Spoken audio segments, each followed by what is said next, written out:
when you got left?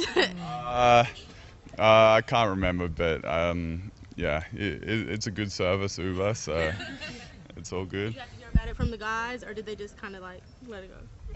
No, they were joking a little bit, but they held the bus for me this time, so it was good. Hey, Dylan, you're getting a lot of, you're probably not looking at TV or reading the media clips, but you're getting a lot of praise for just what you did on Steph.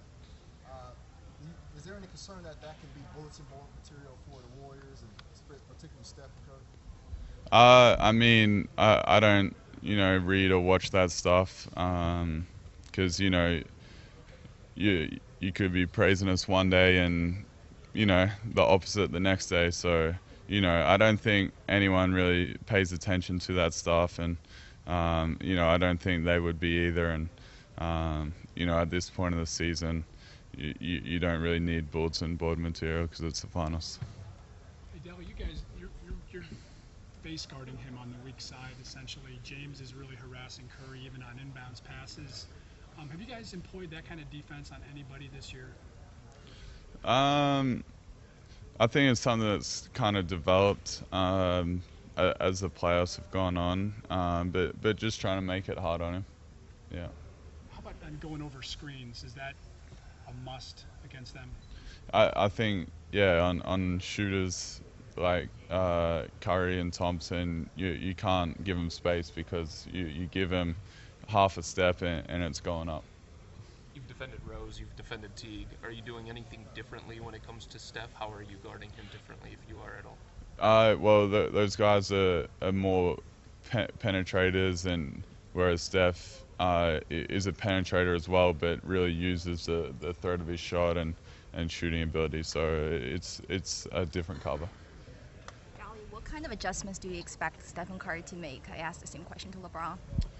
I mean, he's going to be aggressive, like he usually is, and he's a great player and can get off his shot whenever he wants to. So we just got to try to make it hard as possible, and if he knocks a couple down, just keep playing and not get discouraged by it. You could have 5 games left in the season. What is it about your past career that makes you think you could put in that kind of effort, 5 more games against the MVP?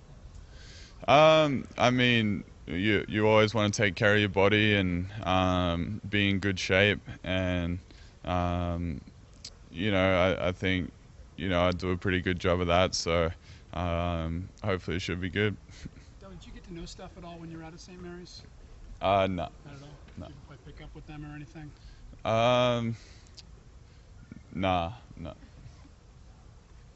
do you have a sense of kind of the volume or level of support and interest that's this series and you in particular have kind of garnered from people back home? Are you hearing much from them, things like that? I mean, my parents have told me that back in Maryborough, there's a lot of support. And then in Australia, watching Paddy and Bainesy last year, there was a lot of support and interest. So, yeah, I've heard that, with Bogues and myself in the series, it's a lot of people have been following.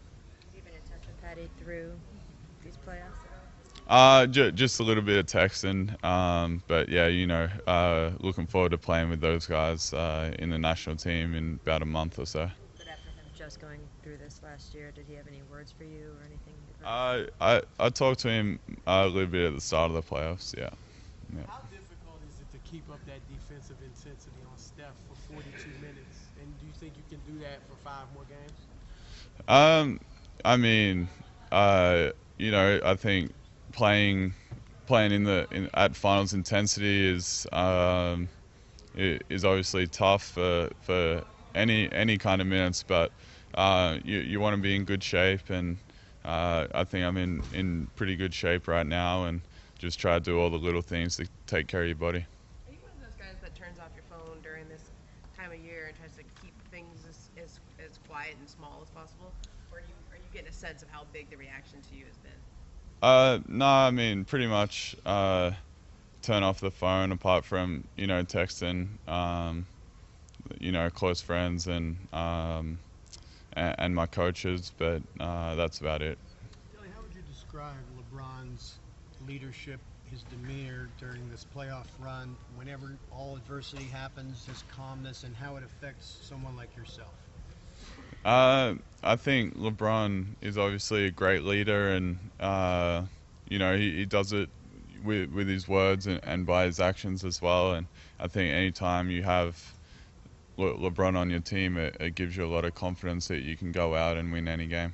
Is there anything specifically that you could point to that he's either said or done that has had an impact on you or others?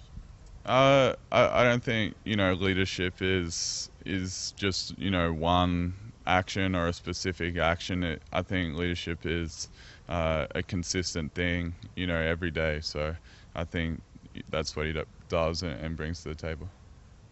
Gally, Iman Shumpert was known as a very good defensive player even before joining the Cavs. Were you able to communicate with him about some defensive tactics?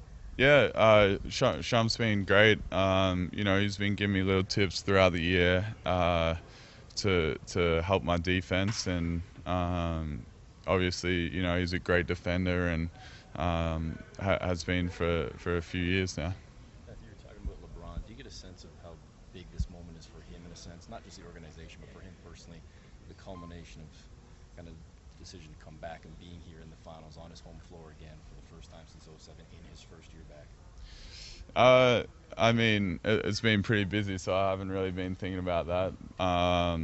But I guess, it's obviously a big deal for him, but I think it's a big deal for all of us and means a lot. So we're just focusing on what we need to do to get the job done.